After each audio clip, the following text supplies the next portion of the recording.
I personally think the Midwest was the hardest bracket or the hardest region with I mean, Michigan, the one seed, Iowa State, the two seed, Virginia being kind of a iffy three seed, Bama, who's coming out of the woodworks as a solid four team. It was just 2 pounds of weed, right? That's all that, I mean, it was just 2 pounds. Well, A I little mean, Breaking Bad, don't matter. he just needed a little side money. The NIL wasn't enough. It was just 2 pounds. Um, but I think the Sweet 16 matchups in the Midwest are going to be crazy. Michigan versus Bama, like you said. Too bad they don't have JJ McCarthy to chuck up nukes. But yeah, Iowa State versus Tennessee. Also, I don't know if you knew this, but the Midwest Elite Eight and Sweet 16 games are at the United Center, home of the Chicago Bulls. So the United Center is going to turn into Hilton East. I mean, aim like Des Moines, the general Des Moines area to Chicago's like 4 or 5 hours. Dude, everybody in the whole state is going to be flooding to the United Center. Like you thought, like T-Mobile, like Hilton South for the Big 12 tourney. This is going to be crazy because now it matters. I mean, I- there's no like. I think Iowa State caught a break having to play Tennessee. Oh, 100%. And with Jefferson more than likely being able to come back, he's their, I mean, he was an AP All-American second team. He's one of the best stretch fours in the whole in all of NCAA. And he was in during the regular season, he was in second place for most triple doubles. Like he's gonna be like if they want to come out, I have them coming out of the Midwest, and if they want to win the Midwest, he's get. I mean, they're gonna have to win the Sweet 16 for sure, and then he's gonna have to be ready to go because there's no way they're not playing Michigan in the Elite Eight. I 100% agree. I think Michigan has had it easy so far, to say the least. St. Louis and, shout out to Larry Nerd, Kareem Abdul-Jabbar, all that good stuff, Robbie Avila. He's a dude.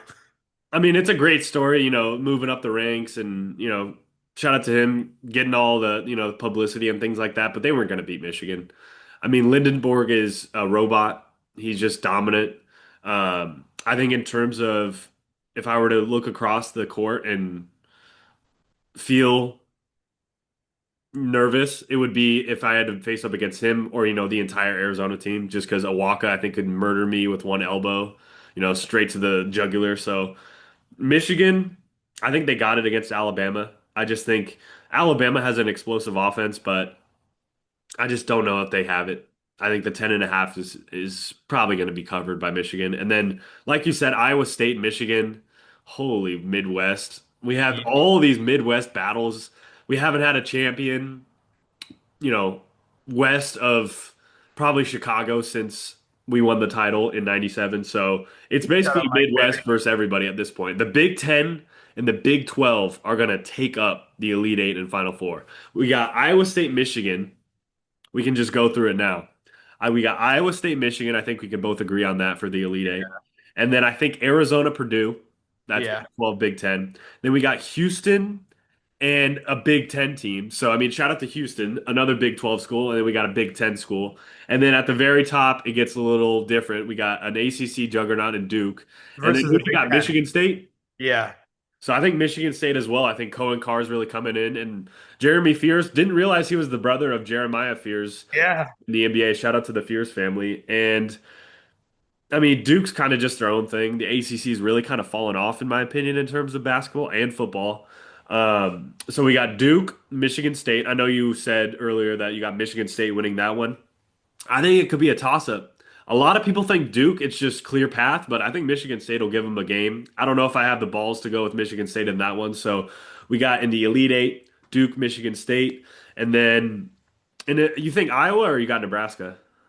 Listen, I'm not an Iowa fan, but given that I'm from Iowa and they haven't done this in 27 years, I'm gonna have to pull for Iowa. Just given that I'm from Iowa, I have to. I have to root for the Iowa teams when I can. So an Iowa Houston matchup. I just think Houston, I mean, If a home that's the game. elite, yeah, if that's the Elite Eight matchup, Houston's gonna run them. Yeah, so Houston, I mean, Duke or Michigan State, we'll kind of leave that there for the Final Four. And then Arizona, Purdue in a potential Elite Eight matchup. I think the game plan for the Wildcats needs to be attack the guards. I mean, And lock down Foyer and Braden Braden Smith. Smith, Yeah. you have to just attack them. I mean, they're a little bit shorter in stature, so you just got to send the heat, and the defense needs to be on an all-time heater. Krivas, just clean everything up, stay out of foul trouble, because Arizona is deep, but Krivas is such a dominant force. We can't lose him to any stupid fouls. I mean, I saw people complaining about Arizona's foul discrepancy. They were just too powerful for Utah State. They were just too big. And I think that's an underrated skill is to win without fouling and being able to draw fouls is a huge Yeah. thing that they were able to do. The size is going to be a huge advantage, and Purdue doesn't have that Zach Edey force in the middle. I mean, Kaufman-Redd's a good player, but I think Arizona needs to take that. So an Elite Eight win by the Wildcats would send them to Indianapolis, and then we have you got Michigan, Iowa State, Elite Eight. No, no. So my final four in the bracket that I like the most, well, the final four where I think I have the best chance at doing the best was the final four of Michigan State versus Florida. Obviously, Florida's out.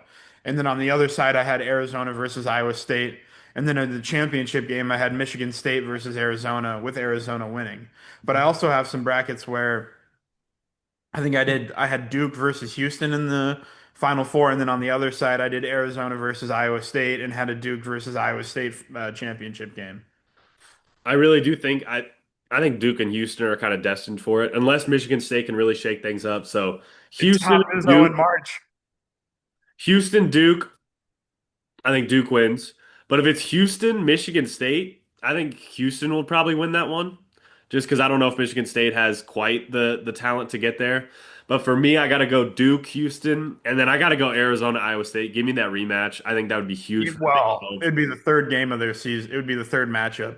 The trilogy will be completed in Indianapolis. I've always loved it from the start. Arizona, Duke. Give me that 2001 rematch, and we're gonna beat the fucking Blue Devils. Coach K is gonna be riding on the fucking in the fucking stands. Lute Olson, R.I.P. Him and Bobby. We're gonna win it for them. We're gonna win it for the city of Tucson. Meet us back here in April when we're fucking celebrating on the streets of Tucson live. I'll fly out there if I have to. I mean, flying out right now is a little iffy, because however bad, politics aside, however bad the world is going, we still have March Madness, and that's not going away no matter what the fuck's happening across the country, across the world. We still got basketball. This is fucking March. Wildcats, put the ring on my fucking finger. I need another one, bitch. Also, the week after Easter, we have the Masters. We got the Wildcats are winning it all. Who do you want winning the Masters? The GOAT. Tiger's gonna come out of the fucking woodworks, win it all, and the Celtics are gonna win their 19th ring. Fuck the Lakers. Those mini Minnesota titles don't fucking count. You're not even close to us. Boston all day. Go Wildcats. Alex, close us out. Talk your shit. Yeah. I just wanted to say a couple things. Dan Hurley, that bald-headed fucker. He's gonna get fucking bent over and spanked by Tom Izzo in that game. It doesn't even matter. His Um, brother's a piece of shit too. He got fired in Tempe, the dirtiest fucking city in the country. Mill Avenue, those shitters. Uh, oh my gosh. Also, I just had to give a big shout out to Scotty. I know he's gonna love this episode. So Scotty, I know you've seen multiple. I know you see the '97 championship and what happened to Tucson. Well, imagine what's gonna happen now if they win it all. 29 years later. 29 years later, that city of Tucson's going to go up in flames. So I hope they get it done for Scotty and all the Wildcat fans out there. What else? Yeah, divorced, cheated on Luca's a fucking maniac, averaging a 40 points a game over the last 10 games.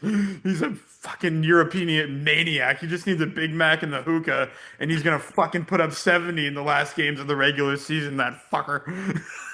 NBA playoffs with the Brotherhood Ballad's gonna do numbers. Just be Oh ready. yeah. We've only got a minute left here, but also shout out the Line 360 for starting the podcast.